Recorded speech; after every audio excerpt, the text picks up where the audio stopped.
Today my presentation is on something that we're probably all dealing with this year as Christmas is coming up and as finals are heading around the corner as we plan to travel to meet our families for the holidays, and that is stress. The first thing to do when it comes to stress is find out what triggers you. Everybody's a little bit different. For instance, I don't have children, so they don't stress me out. So you sort of have to quote-unquote diagnose yourself. But for me, finals definitely stress me out. All these cumulative tests that I have to go back and study for the whole previous semester, coordinating group meetings and study groups. Also, roommates stress me out. I've been living with them for 3.5 months, and I'm just excited to go home and see my family, and the little things that they've been doing all semester that I haven't mentioned really just drive me on the edge. So the trick here is to just figure out what your unique stressor is. Contrary to popular belief, stress is actually a good thing, or it can be when used correctly. Stress is the fight or flight trigger when you're in danger, or even when you're just going throughout the day. It's the thing that stimulates you and keeps you going. It's when managing this stress gets out of hand that it becomes unhealthy and even dangerous to your body. When bad stress gets out of hand, it not only affects your body and your mind, but it also affects your emotion and behavior. With behavior, you can be restless, you can have a loss of appetite, and you can even be accident prone because you're not dealing with your hormone levels properly. In your mind, I always constantly worry. Thoughts are just constantly coming in my mind, and I feel like my mind never gets a break from thinking. Also, impaired judgment. So maybe even driving is bad when you're stressed. You're thinking about something else, but you're supposed to be driving. Could be dangerous.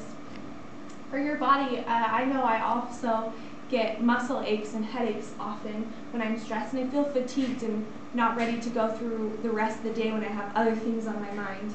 With your emotions, you can have lots of confidence not only in yourself, but maybe even other people in your group. You're so stressed that you just kind of want to take over the project or hand it all over to somebody else. I also find myself very irritable. If somebody even says something, I'm just kind of take it out of hand. So it's really important to get control of stress and actually turn it into a good thing.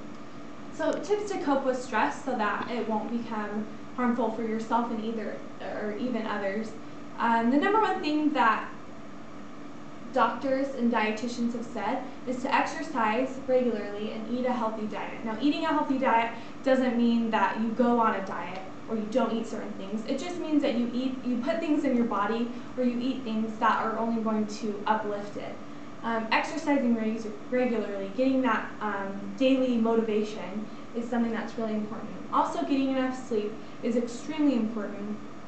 I feel like when I take a nap or I go to sleep, the whole day sort of takes a break. I take a break from reality, and everything else sort of just smooths out.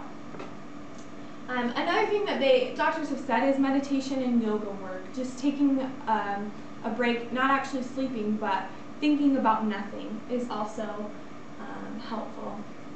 Another thing is when you're taking a break, take the break.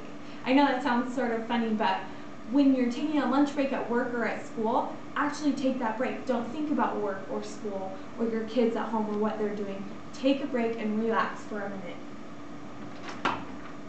The last thing to do is just laugh it out. Laughing lowers stress hormones and releases epinephrine, which is the thing that makes you happy. It releases health-enhancing hormones as well. So I have a story. It's Henry J. Eyring, who was the second counselor at BYU, Idaho. His grandfather, so Henry B. Eyring's father, the famous scientist, there's a story about him.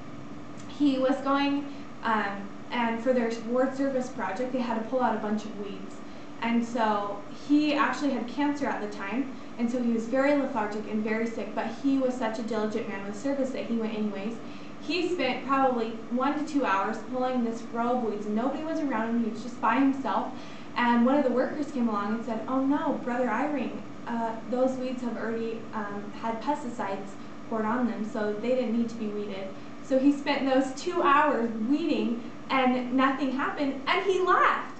He just cracked up and thought it was the funniest thing. And Henry B. Eyring, which was his son, came up and said, "Dad, why are you laughing? Like, you just spent all that time." And he kind of just looked at him and said, "Son, I wasn't here for the weeds. I was here for the service." and the Lord will bless me because I served. And so I think that's definitely a good example, is to just kind of take a step back, not make it such a big deal than it already is. And that's my presentation.